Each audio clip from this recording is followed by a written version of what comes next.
8th സ്റ്റാൻഡേർഡിലെ ഫിസിക്സിലെ sound എന്നുള്ള ചാപ്റ്ററാണ് നമ്മൾ ഈ ഒരു വീഡിയോയിൽ ഡിസ്കസ് ചെയ്യുന്നത്.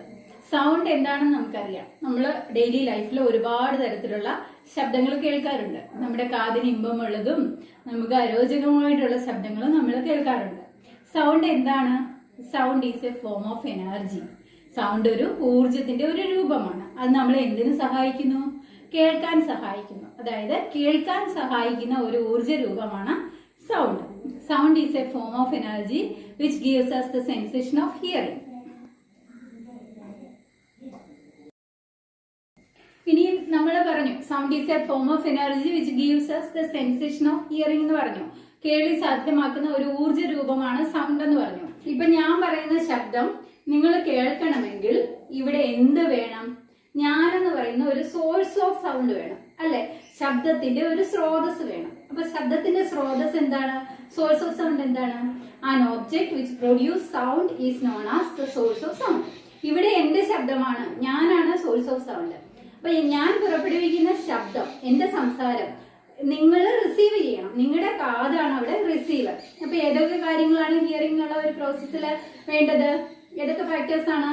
സോഴ്സ് ഓഫ് സൗണ്ട് വേണം, ഒരു റിസീവർ വേണം. പിന്നീട് എന്താണ്? എന്റെ ശബ്ദം ഒരു മീഡിയത്തിൽ കൂടി സഞ്ചരിച്ച് വേണം നിങ്ങളുടെ കാതിലെത്താൻ. അപ്പൊ അവിടെ എന്ത് വേണം? എ മീഡിയം ടു ട്രാവൽ, അല്ലെ? ശബ്ദത്തിന് എപ്പോഴും സഞ്ചരിക്കാനായിട്ട് ഒരു മാധ്യമം ആവശ്യമുണ്ട്, ഒരു മീഡിയം ആവശ്യമുണ്ട്, അല്ലെ? ശബ്ദം എല്ലാ മീഡിയത്തിലും ഒരുപോലെയാണോ സഞ്ചരിക്കുന്നത്?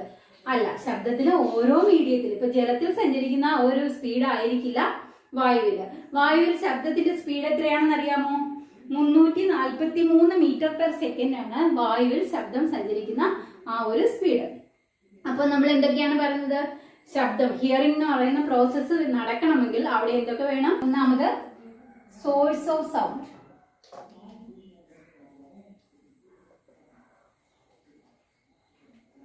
രണ്ട് എ മീഡിയം ടു ട്രാവൽ, സൗണ്ടിന് സഞ്ചരിക്കാനായിട്ടുള്ള ആവശ്യമായുള്ള മീഡിയം. മൂന്നാമത് എന്താണ്? അത് റിസീവ് ചെയ്യണം, അല്ലെ? ഒരു റിസീവർ. ഇത് മൂന്നും ഉണ്ടെങ്കിലാണ് അവിടെ ഹിയറിംഗ് എന്ന് പറയുന്ന പ്രോസസ്സ് നടക്കുന്നത്. അപ്പൊ സോഴ്സ് ഓഫ് സൗണ്ട് എന്താണ്? A source of sound is the object in which sound is produced. Sound produce ചെയ്യുന്ന ആ ഒരു വസ്തുവിന് പറയുന്ന പേരാണ് സോഴ്സ് ഓഫ് സൗണ്ട്. ഈ ഒരു ഫിഗറിൽ നോക്കിയേ, ഇവിടെ ഒരു ഡ്രം. ഈ ഡ്രം കൊട്ടുമ്പോൾ അതിൽ നിന്ന് വരുന്ന ശബ്ദം ഒരു മീഡിയത്തിൽ കൂടി സഞ്ചരിച്ചിട്ടാണ് ഈ ഒരു കാതിൽ എത്തുന്നത്, അല്ലെ? ഈ കാതിൽ എത്തണമെങ്കിൽ ഈ ഡ്രം പുറപ്പെടുവിക്കുന്ന ശബ്ദം ഈ ഒരു മീഡിയത്തിൽ കൂടെ, എയർ എന്ന് പറയുന്ന മീഡിയത്തിൽ കൂടെ സഞ്ചരിച്ചിട്ടാണ് ഈ കാതിൽ എത്തുന്നത്. അങ്ങനെയാണ് ഇവിടെ ഹിയറിംഗ് എന്ന് പറയുന്ന ഒരു പ്രോസസ്സ് നടക്കുന്നത്. അപ്പൊ നോക്കിയേ, ഏതൊക്കെയാണ് ഇവിടെ? സോഴ്സ് ഓഫ് സൗണ്ട് ഏതാണ്? ഡ്രം ആണ്, അല്ലെ? മീഡിയം ഏതാണ്? എയർ ആണ്. റിസീവറോ? ആ കാതാണ് ഇവിടെ റിസീവർ. ഇനി നിങ്ങൾ ചെയ്യേണ്ടത്, നമ്മുടെ ചുറ്റുപാടുമുള്ള കുറെ ശബ്ദ സ്രോതസ്സുകൾ നമുക്കൊന്ന് കണ്ടുപിടിച്ച് നോക്കാം. കുറെ ശബ്ദ സ്രോതസ്സുകൾ ഒന്ന് കണ്ടുപിടിച്ചിട്ട് നമ്മളൊന്ന് പറഞ്ഞേ, ഏതൊക്കെ ശബ്ദങ്ങളാണ് നമ്മൾ ചുറ്റുപാടും കേൾക്കാറുള്ളത്? ടിവിയുടെ ശബ്ദം, മൊബൈലിന്റെ ശബ്ദം, മിക്സിയുടെ ശബ്ദം, പിന്നെന്താണ്? ഒരു വയലിന്റെ ശബ്ദം, തണ്ടറിന്റെ ശബ്ദം, ഇടിമുഴക്കത്തിന്റെ, ബേർഡ്സിന്റെ ശബ്ദം, കാറ്റിന്റെ ശബ്ദം, പിന്നെന്താ? ഒരു ഡ്രമ്മിന്റെ ശബ്ദം, മൃഗങ്ങളുടെ ശബ്ദം, നമ്മുടെ ശബ്ദം, ഹ്യൂമൻ ബീങ്സ്. അങ്ങനെ ഒരുപാട് ശബ്ദ സ്രോതസ്സുകൾ നമ്മൾ കണ്ടുപിടിക്കാം. അപ്പൊ ഈ ഒരു ശബ്ദ സ്രോതസ്സുകൾ, നമ്മൾ കുറെ ശബ്ദ സ്രോതസ്സുകൾ എഴുതി, അല്ലെ? അവയെ ഒന്ന് ക്ലാസിഫൈ ചെയ്ത് നോക്കാം. ഏതൊക്കെ രീതിയിൽ അവയെ ക്ലാസിഫൈ ചെയ്യാനായിട്ട് പറ്റും? ഇവയെ ക്ലാസിഫൈ ചെയ്യുകയാണെങ്കിൽ നമ്മൾ പ്രകൃതിയാവുള്ള ശബ്ദ സ്രോതസ്, അതായത് നാച്ചുറൽ സോഴ്സസ് ഓഫ് സൗണ്ടും മാൻമെയ്ഡ് സോഴ്സസ് ഓഫ് സൗണ്ട് എന്നും രണ്ടായിട്ട് നമുക്കിതിനെ ക്ലാസിഫൈ ചെയ്യാം. എന്താണ് natural sources of sound? Natural sources of sound എന്ന് വെച്ചാൽ പ്രകൃതിയാവുള്ള ശബ്ദ സ്രോതസ്സുകൾ. മാൻമെയ്ഡ് സോഴ്സസ് ഓഫ് സൗണ്ട് എന്താ? മനുഷ്യനിർമ്മിതമായ ശബ്ദ സ്രോതസ്സുകൾ. ഇവയെ നമുക്കൊന്ന് ക്ലാസിഫൈ ചെയ്ത് നോക്കാം. മാൻമെയ്ഡ് സോഴ്സസ് ഓഫ് സൗണ്ടിനകത്ത് എന്തൊക്കെ വരും? നമ്മൾ പറഞ്ഞ ഒരു ഡ്രം വരും, മിക്സിയുടെ ശബ്ദം വരും, മൊബൈലിന്റെ ശബ്ദം വരും, പിന്നെന്താ? വയലിൻ വരും. നാച്ചുറൽ സോഴ്സസ് ഓഫ് സൗണ്ടോ? തണ്ടർ. പിന്നെന്താ? ഹ്യൂമൻ ബീങ്സ് എന്ന് പറയുന്നത് അവിടെ സോഴ്സസ് ഓഫ് സൗണ്ട് എന്താ? നമ്മുടെ വോക്കൽ കോഡാണ്, അല്ലെ? നമ്മുടെ സ്വനതന്തു. പിന്നെന്താ? ആനിമൽസിന്റെ സൗണ്ട്. ഇതൊക്കെ നാച്ചുറൽ സോഴ്സസ് ഓഫ് സൗണ്ട് ആണ്. അപ്പൊ സോഴ്സസ് ഓഫ് സൗണ്ടിനെ രണ്ടായി തരംതിരിക്കാം. മാൻ made sources of sound, natural sources of sound.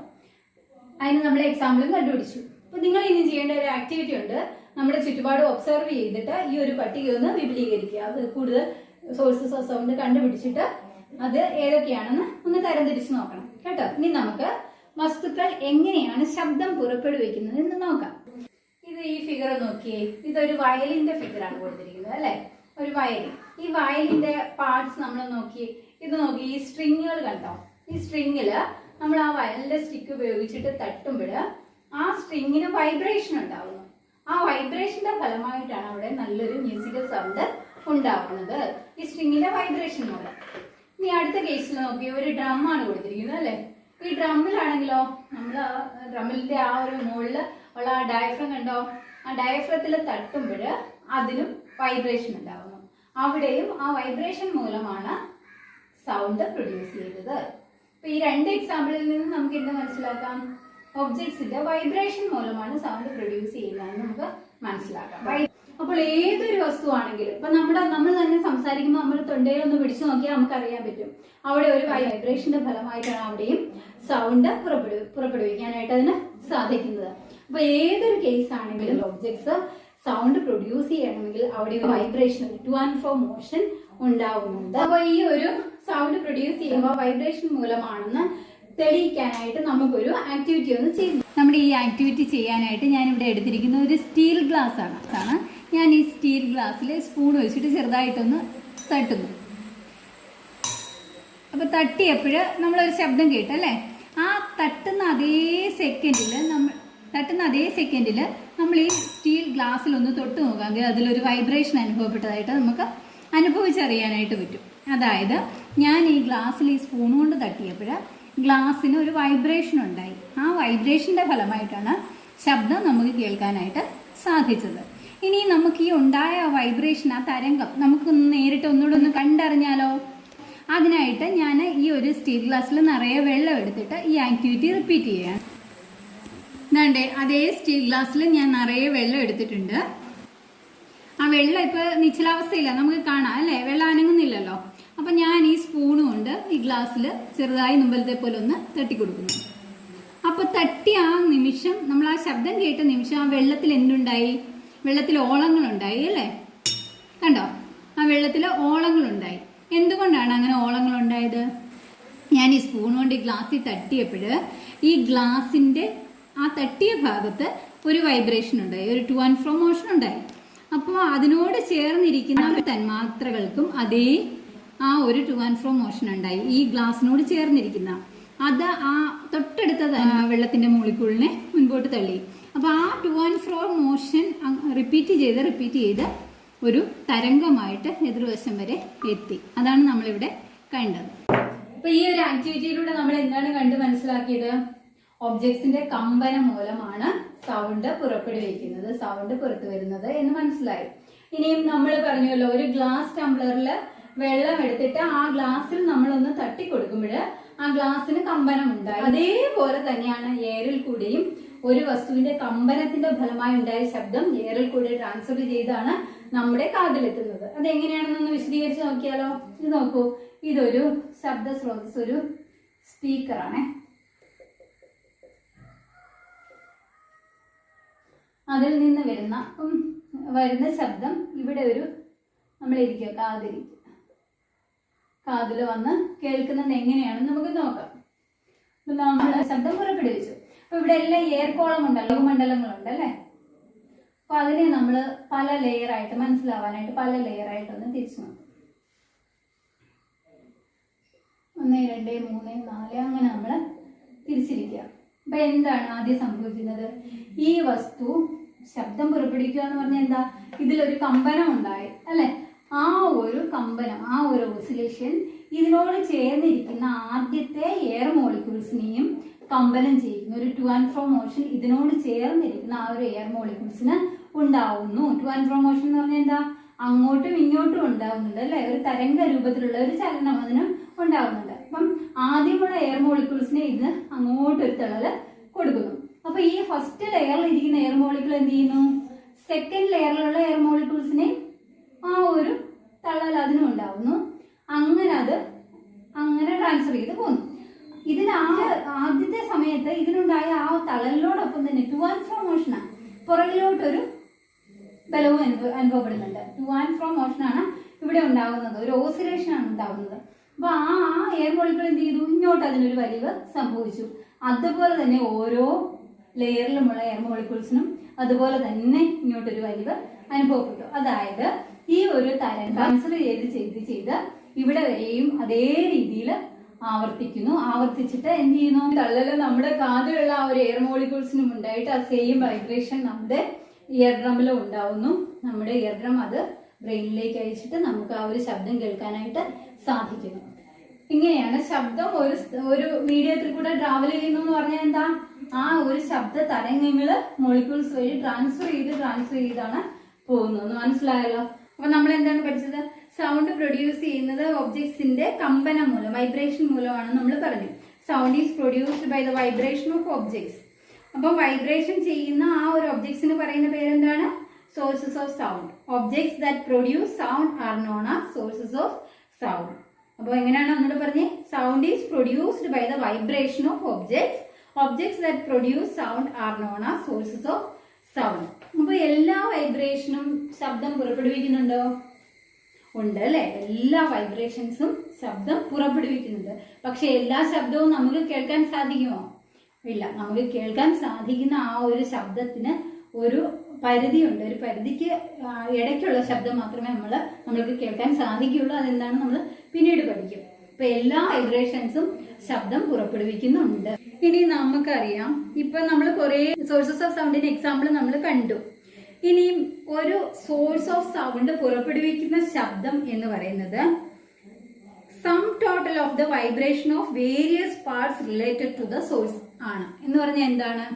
ഇപ്പൊ ഒരു വയലിൻ ശബ്ദം പുറപ്പെടുവിക്കുകയാണ്. അതിന്റെ ആ ഒരു സ്ട്രിങ്ങിൻ വൈബ്രേഷൻ മൂലമാണ് അവിടെ ആ വയലിൻ ശബ്ദം പുറപ്പെടുവിക്കുന്നത്. പക്ഷേ അതിനോടൊപ്പം തന്നെ അനുബന്ധമായ കുറെ ഘടകങ്ങളുണ്ട്. ആ മെയിൻ പാർട്ട്, അതിന്റെ സ്ട്രിങ് ആണ് അതിന്റെ മെയിൻ പാർട്ട്. പക്ഷെ ആ മെയിൻ പാർട്ടിനോടൊപ്പം തന്നെ കുറെ കണക്റ്റഡ് പാർട്സും ഉണ്ട്. അപ്പൊ ആ ഒരു വയലിൻ പുറപ്പെടുവിക്കുന്ന ശബ്ദം എന്ന് പറഞ്ഞാൽ some total of the vibrations of various parts of the source ആയിരിക്കും. അതിന്റെ എല്ലാ ഭാഗങ്ങളും പുറപ്പെടുവിക്കുന്ന ശബ്ദത്തിന്റെ സം ടോട്ടൽ ആയിരിക്കും. അതായത് ഇപ്പൊ നമ്മൾ സംസാരിക്കുമ്പോൾ നമ്മുടെ വോക്കൽ കോഡാണ് അതിന്റെ മെയിൻ പാർട്ട് അല്ലെ? അതിനോടൊപ്പം തന്നെ നമ്മുടെ ത്രോട്ടും ലിപ്സും ഒക്കെ അവിടെ വൈബ്രേറ്റ് ചെയ്യുന്നുണ്ട്. അപ്പൊ ആ ടോട്ടൽ എഫക്റ്റ് എന്ന് പറഞ്ഞാൽ ഇതിന്റെ എല്ലാം കൂടെ സം ടോട്ടൽ ആയിരിക്കും. അപ്പൊ അത് ടെക്സ്റ്റ് ബുക്കിൽ ഒരു ടേബിൾ ആയിട്ട് കൊടുത്തിട്ടുണ്ട്. കുറെ സോഴ്സസ് ഓഫ് സൗണ്ടും അതിന്റെ മെയിൻ വൈബ്രേറ്റിംഗ് പാർട്ടും കണക്റ്റഡ് വൈബ്രേറ്റിംഗ് പാർട്സും കൊടുത്തിട്ടുണ്ട്. നമുക്ക് എന്താണെന്ന് നോക്കാം. ഒന്നാമത് പറഞ്ഞത് ലാരിങ്സ്, നമ്മുടെ സ്വനപേടകം. മെയിൻ വൈബ്രേറ്റിംഗ് പാർട്ട് ഏതാണ്? നമ്മുടെ വോക്കൽ കോഡാണ്. കണക്റ്റഡ് വൈബ്രേറ്റിംഗ് പാർട്സ് ഏതൊക്കെയാണ്? നമ്മുടെ ത്രോട്ട്, ലിപ്സ് ഒക്കെ കണക്റ്റഡ് വൈബ്രേറ്റിംഗ് പാർട്സ് ആയിട്ട് വരും. രണ്ടാമതൊരു ഫ്ലൂയിഡ്, ഒരു ഓടക്കുഴലിന്റെ മെയിൻ വൈബ്രേറ്റിംഗ് പാർട്ട് ഏതാണ്?